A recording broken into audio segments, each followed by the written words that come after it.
David demande conseil pour monter un plan d'action de 90 jours et se donner toutes les chances de réussir.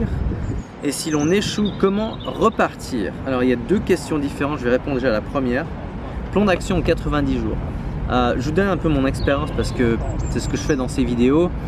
Les 30, 60, 90 premiers jours de l'activité en mode startup pour lancer, assister des dizaines de startups.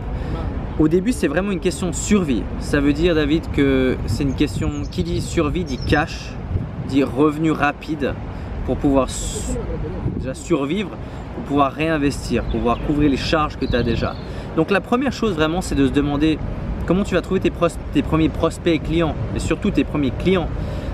Tout dépend un peu de la dynamique aussi, de la nature du business, tu vois.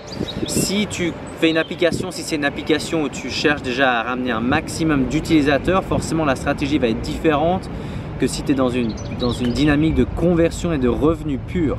Donc déjà la première chose, c'est d'être clair par rapport à, au plan d'activité. Il y a une application ici à Londres où j'ai consulté. C'était une application qui voulait avoir le plus d'utilisateurs possible, mais aussi vendre le plus possible. Et c'est deux modèles d'activité qui sont fondamentalement différents. Donc c'est pas possible. Ils ont eu de la peine, beaucoup de peine, jusqu'à ce qu'ils choisissent est-ce qu'ils veulent avoir se constituer une base de données, donc avoir les utilisateurs, ou bien avoir moins d'utilisateurs mais les revenus. Donc la première chose, c'est d'être clair par rapport à la stratégie. Par rapport ensuite aux 90 premiers jours, c'est vraiment chiffre d'affaires, quoi. C'est simplement pour survivre. Et moi, je le verrais pas comme un sort de c'est la vie ou la mort. En même temps, oui, c'est la vie ou la mort, mais moi, je verrais plus ça comme une sorte de test. Donc, je mettrais pas 100% du budget dans 90 jours parce que le produit, l'offre va devoir évoluer par rapport à comment répond le marché.